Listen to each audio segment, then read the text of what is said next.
नमस्कार, news for nation देख रहे हैं आप। मैं हूं अनिल।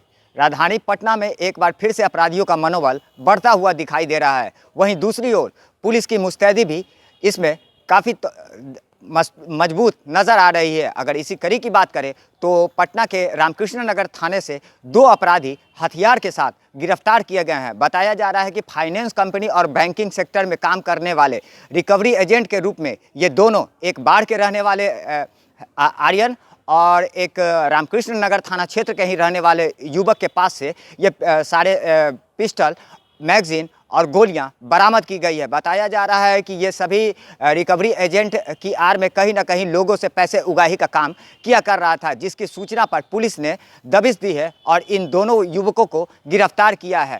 क्या कुछ कह रहे हैं इस पूरे मामले पर सदर एएसपी संदीप सिंह, आइए सीधे सुनवाते हैं आपको। किस तरह का गैंग का उद्भेदन किया गया है? इसमें इलेक्शंस को लेके हम लोग एक विशेष अभियान चला रहे हैं, जिसमें जो है रोको टोको अभियान चल रहा है, साथ ही साथ जो है औचक चेकिंग चल रही है। इसी क्रम में जो है थाना को 2 सफलताएं मिली हैं बैक टू बैक। एक सफलता मिली है कि आर्म्स पकड़ा गया है, एक देसी पिस्टल पकड़ी गई है। ये 2 लड़के हैं, एक लड़का बाढ़ का रहने वाला है जिसका नाम आर्यन है और दूसरा जो है उसी का एक रिलेटिव है, उसका नाम विशाल कुमार है। ये दोनों जो हैं, आर्यन जो है वो बाढ़ से आता जाता है और ये जो विशाल है, विशाल आर.के. नगर का रहने वाला है। दोनों इंश्योरेंस सेक्टर और बैंकिंग सेक्टर में काम करते हैं। जो चेकिंग के दौरान पकड़ा गया, इनके पास से देसी पिस्टल, जैसे मैंने बताया, और जिंदा गोली, 3 जिंदा गोली हैं वो मिले हैं।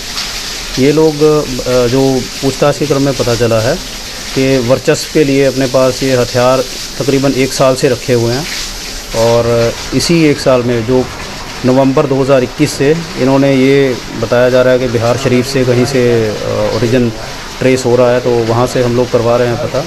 1 साल से ये लोग वर्चस्व के लिए हथियार इस्तेमाल भी किए हैं और ये किसी और को भी दिए हुए हैं। और उल्लेखनीय बात यह है कि ये काम पिछले 1 साल से ये कर रहे थे। इनके खिलाफ़ जो है कोई केस दर्ज नहीं है, ये डिटेक्ट नहीं हुए थे और ये जो है फर्स्ट टाइम है ये लोग अभी पकड़े गए हैं। फिर भी हम लोग इनका आपराधिक इतिहास जो है छंटवा रहे हैं।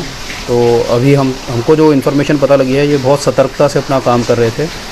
बैंकिंग सेक्टर एक ऐसा सेक्टर है जिसमें पैसा रहता है इन्वॉल्व, लोन का मनी रहता है इन्वॉल्व, और इंश्योरेंस वाला भी ऐसा ही होता है जिसमें क्लेम्स आते हैं या बड़ी बड़ी अमाउंट के जो क्लेम्स होते हैं उनका रिगार्डिंग इनको रहता है।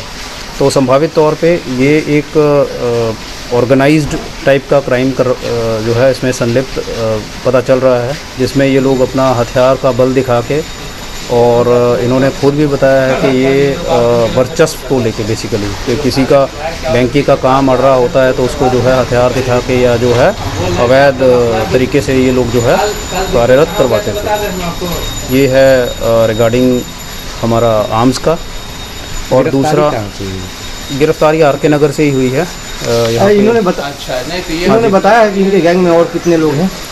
ये बेसिकली ऑर्गेनाइज, जैसे मैंने कहा है, जो ऑर्गेनाइज क्राइम होता है, इसको इन्वेस्टिगेशन के क्रम में, तो जाहिर सी बात है, जिस तरह से नगर निगम चुनाव का ऐलान हो चुका है, वहीं राजधानी पटना में अगर पुलिस प्रशासन की चाक चौबंद इंतजामों की बात करें तो लगातार उनकी ओर से दबिश अपराधियों और ऐसे असामाजिक तत्वों पर नकेल कसने के लिए जारी है। इसी कड़ी में रामकृष्ण नगर थाने में ये 2 अपराधी, एक देसी कट्टा, एक पिस्टल, कई जिंदा कारतूस और मैगजीन के साथ पकड़े गए हैं। ये रिकवरी एजेंट के नाम पे कहीं ना कहीं बैंकिंग और फाइनेंस कंपनी में काम किया करते थे और लोगों से पैसे वसूलने के लिए ये पिस्टल और गोलियों का इस्तेमाल किया कर रहे थे, जिसकी अब पूछताछ पुलिस लगातार करती नज़र आ रही है। लगातार हमारी छोटी बड़ी खबरों से अपडेट रहने के लिए देखते रहें न्यूज़ फॉर नेशन।